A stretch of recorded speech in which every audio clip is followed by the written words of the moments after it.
Bismillah ar-Rahman ar-Rahim. In the name of Allah, the Compassionate, the Most Merciful.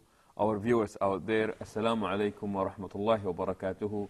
May the peace and blessings of Allah be upon all of you, and thanking you for joining us in the rational, the intersection of faith and reason with our guest here, Dr. Ja'far Sheikh Idris. Dr. Ja'far, as always, good to be with you, sir. In previous episodes, Sheikh, we spoke about this harmony between Islam and science. And the more advanced we get, the more beneficial it's becoming to humanity, but it is also bringing with it some challenges. And looking into some of the work that you have done, you've actually presented a paper on genetic engineering, and I believe you called it Our Humanity and Genetic Engineering. That will be our topic for this episode, and a discussion of the paper that you presented. I was invited to a conference here in Cairo. It was on genetic engineering, and the participants were people from almost all over the world. Some of them were scientists, some philosophers, some theologians, and so on. Because this question of genetic engineering made people raise many questions, some very fundamental questions. And the topic I chose was about what does it mean to be human? Because this was related also to genetic engineering, and I tried to give the Islamic what I thought would be the Islamic answer to this question. Sheikh, it's interesting that you're saying that the way we address it is, what does it mean to be human? Yes. And as if that's not very... For genetic engineering, because the question was raised, because the question is, can genetic engineering change our nature? So my reply was that what is the nature of a thing? Anything, whether it is human or inanimate or animal or so. My reply was that the nature of a thing is the collection of the qualities that make it what it is. Now, if those qualities change, then the thing will not be the thing that we know. Sure. So everything, whether it is an animal or something material or so, we say this is water, because it is composed of H2O, two molecules of hydrogen, one molecule of oxygen. If that changes, then this is no longer water. Because its qualities have changed. The same thing applies to everything else. So I said, my reply to the question is that logically there must be human nature. There must be a human nature. If that nature changes, then that thing will not be the human being that we know. Sure. So this is not a question of this is not a question that needs a scientific answer.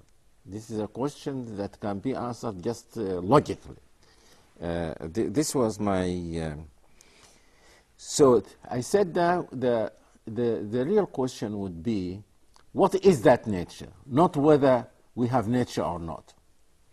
That question, the first question must be settled, that we must have a nature. What kind of nature do we have? As humans. As humans. Do we have a fixed nature? Do we have a fixed nature? Or is our nature, as some people would say, a tabula rasa, something like a blank sheet on which our culture, the environment, and now genetic engineering can dictate what they want. So in that case, we will not be having a fixed nature. If it is a nature that is made up by culture, and culture changes, then that nature will change with the change in culture. Sure. If it changes with the change of environment, then it will not be a fixed nature, and so on. So, Sheikh, before we go on, what would be the implications Oh, if the question is answered either way, whether it's fixed or changing. Yes, inshallah, we'll answer this question, but I can give a quick answer to it. If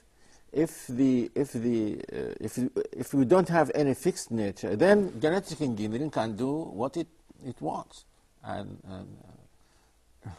and every time there will be a new being. If you change the nature of what we call now a human being, if you change this nature, it will be something else, and you can give it another name. If the nature is fixed, then genetic engineering cannot change that nature. It will distort the nature of the human being, and again, that will be something else, not the human being that we spoke about. So what kind of nature do we have? I said it is obvious, for example, that we have bodies. This is something obvious. But they are special bodies. I mean, our body is not like a body of a horse or a camel, so this is a human body. And because this body has a nature, it requires so many things for it to continue to be, and so on. We have also mental qualities, which it seems to be clear are very necessary for something to be human. To have these, to have what seemed to me to be three necessary mental qualities: the ability to think, the ability to know, and the ability to will. If something is intrinsically lacking these three things, then I don't think you can call it a human being. So the collection of our physical appearance in the form of a body that we have, in addition to the mental qualities, intrinsic mental qualities that enumerated some of them, would give us what we know to be the fixed nature of the human being. Because the body by itself, and you must have seen some apes that look very much like human beings. But they lack these qualities, so they cannot be human. Now, can engineering, can genetic engineering make any change in these qualities? It seems it can. Just like even without genetic engineering, you can mutilate a human person, and as a result make change in his mental abilities.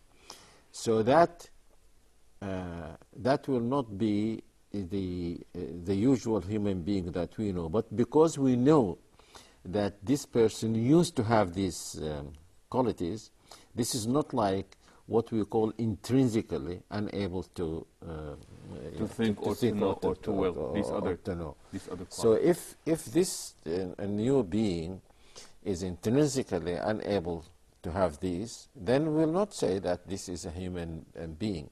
Can genetic engineering do this? It seems it can.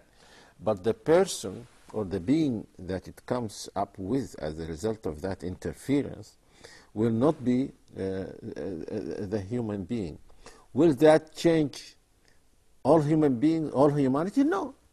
I said that this will apply only to the people with whom this genetic engineering interfered.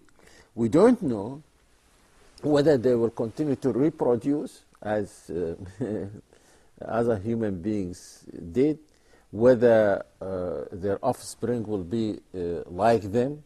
We don't know this.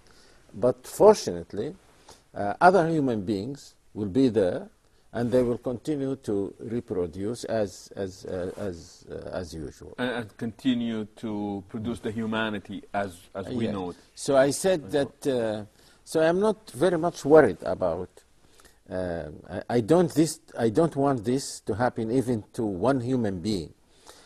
But to say that this will change humanity is not true. They will not interfere with or do this to all human beings all over the world. Sheikh, in your paper, after you presented this part of it, the question that was asked, is it in the best interest of humanity Yes. to allow such things to take place? No, that was my conclusion, and it was just like I agreed with some other non-Muslims that were concerned with this problem. Some scientists, some theologians, some philosophers. We don't think so. We don't think that it is in the. And my answer was, as a Muslim, I think that the human being is the best animal, at least. The best animal. So if you make, you cannot make any change in it and make it better, because as it is the best animal. It is best than all the animals that we know. So you cannot make it an angel if angels are better than human beings. There's a difference of opinion about this among the Muslims, that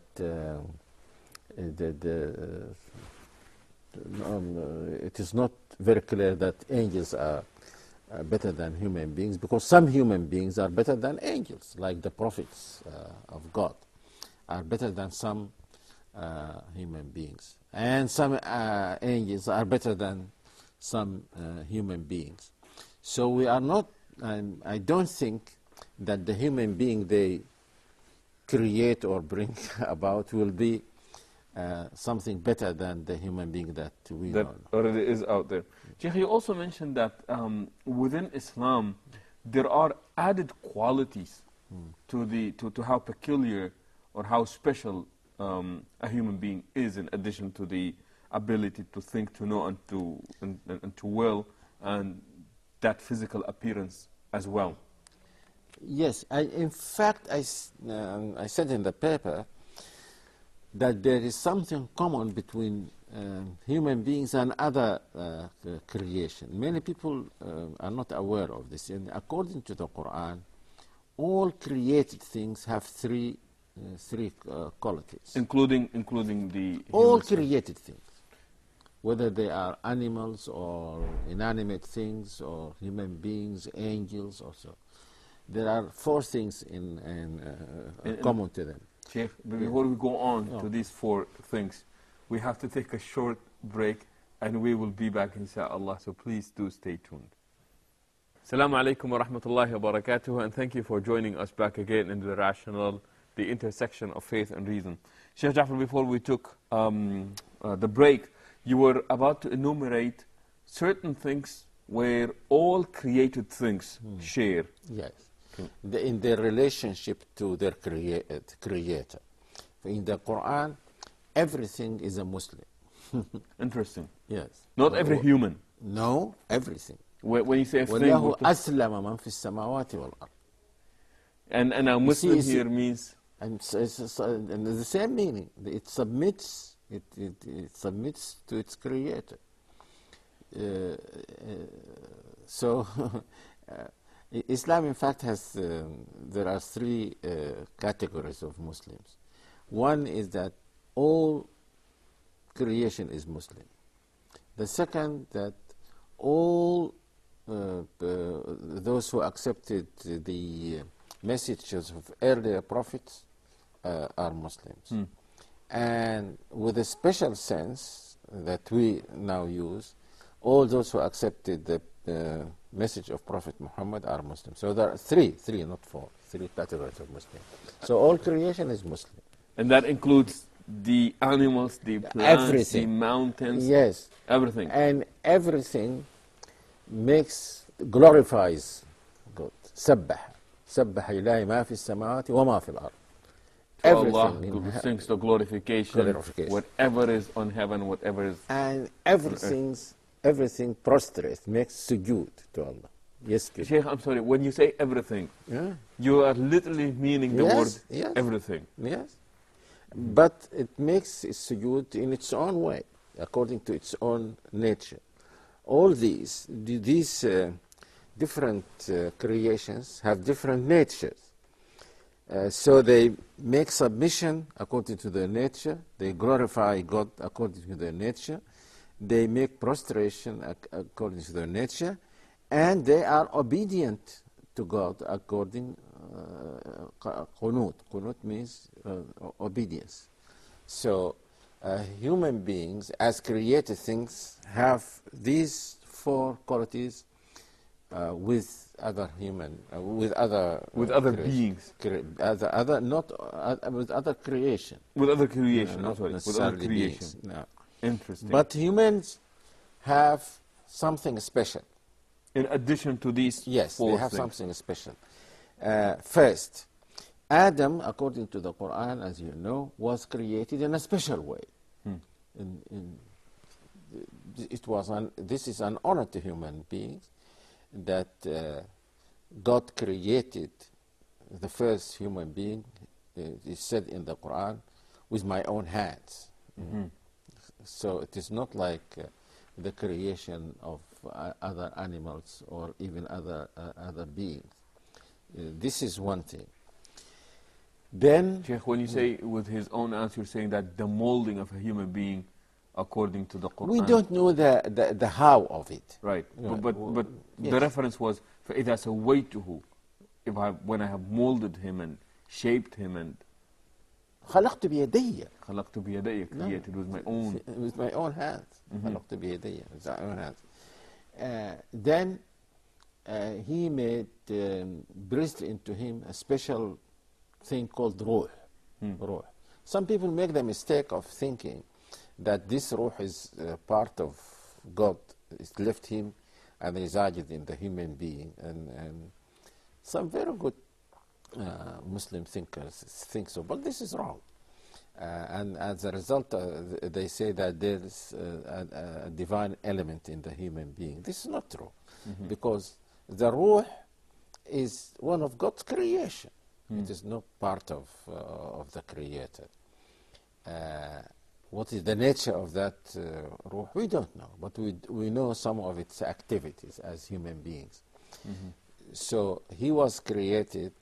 So in other words, his body divinity is not to be assigned to us. There is, according to Islam, there is nothing divine except the Creator. Now, and it seems that because of this, there was a further honoring of the human being, that God made all the angels prostrate to Adam. And that's where the shaitan, Satan, refused to do this, and he said, he argued that Adam is created from mud and I am created from fire, so why should I prostrate to him? One Muslim theologian said, why did he think that fire is better than mud? And then he began to give reasons why mud is better than fire. Mud is better than fire. Then, according to the Quran, Allah, the Creator, made all this creation around us subservient to the human being. This creation, and the place of human beings in this world that we see is a special place. The earth was created for him, the sun, and for him animals, for him plants, and so on. So Allah sakhara, made everything subservient to the human being. And also God gave him dignity that you spoke about in the وَلَقَدْ كَرَّمْنَا بَنِي آدَمَ. Indeed, we have honored the children of كرمنا بني آدم وحملناهم في البر والبحر. حملناهم في البر والبحر. Now I'm going to express just a personal idea. I thought about this verse, and I asked myself, perhaps you have an answer to it. Is there any animal or being other than human beings that travels by sea, because Allah says حملناهم في البر والبحر, and even by land they don't just walk. They use other animals or machines or so. This is one of the this is one of the ways in which God honored human beings. It made it easy for them to use other things for traveling, whether in the sea or in the land. And Sheikh, and that's expressed in so many places in the Quran, and I think collectively, I believe in Surah Al-Baqarah, سَخَّرَ لَكُمْ مَا فِي الْأَرْضِ yes, جَمِيعًا. yes. Then perhaps the last one that I thought of was knowledge. So the human being is made up of these two distinct, it's very clear that these are two distinct entities, body and soul.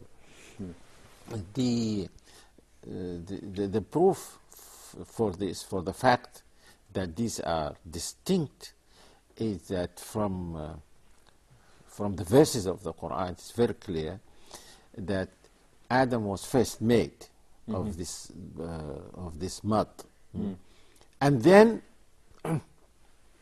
the ruh, the spirit, was breathed into him. So the spirit is something different from the body. Also, a person, and this is something I found interesting when I was writing this paper. Perhaps some people will find it puzzling. It seems that what is meant by the soul is not just the thing that makes a person alive, because even animals are alive, but they don't have this special soul that God breathed to. And there's an evidence also in the hadith. You remember the hadith that when the soul breathed into the human being after about 40 days, Right. but before that it was alive. That's why some scholars say that you can have abortion before that, because that is not yet a human being. Of course, there is difference of opinion about this. But this shows clearly that the soul is something different from the whatever that makes an animal living, because animals also have to. Also, the soul, at the hour of death, the soul leaves the body. So it must be something different from the body. The fourth evidence is that in the hereafter, especially in paradise, people will have different bodies. I mean, not different, but I mean they will have a different body. The nature of that body will not be the same as the nature of the body that we have now. For example, people never get tired, they never sleep, they don't go to the bathroom. So they must be having a body that is different from the body that we have now. All this goes to prove that the most important thing is the soul and not the body. The body is subservient to the soul, but the soul cannot work without this body. Interesting. Sheikh, I'm not sure if you know of any other beliefs or faith groups that have the same distinction that we Muslims have with regards to faith. I think Christians and Jews and Jewish people have the same distinction. Interesting. Yeah. Interesting. Because they all believe that Adam was created in a special way and so on. And all these books there is. It is only some of the crude materialists who say that only bodies exist, and they find it their position cannot be defended. Because what about thinking? Thinking is not something. They say that it comes as a result of some change in the brain, but still, this is not something physical.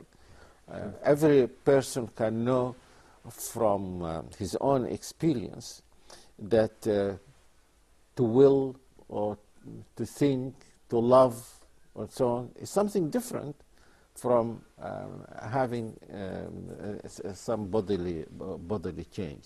Okay. So there is a proof even in our personal life that there is something other than this physical body. Yeah. Okay. Sheikh, do me a favor, I think we're just making an introduction to the final conclusion with regard to Islam and genetic engineering. Yes. But we will have to save this for the next time Okay. we meet, inshallah. With this, we come to the conclusion of this part of our program. Thanking you for joining us and hoping that you would join us next time as well. Until then, we say so long and assalamu alaikum wa rahmatullahi wa barakatuh.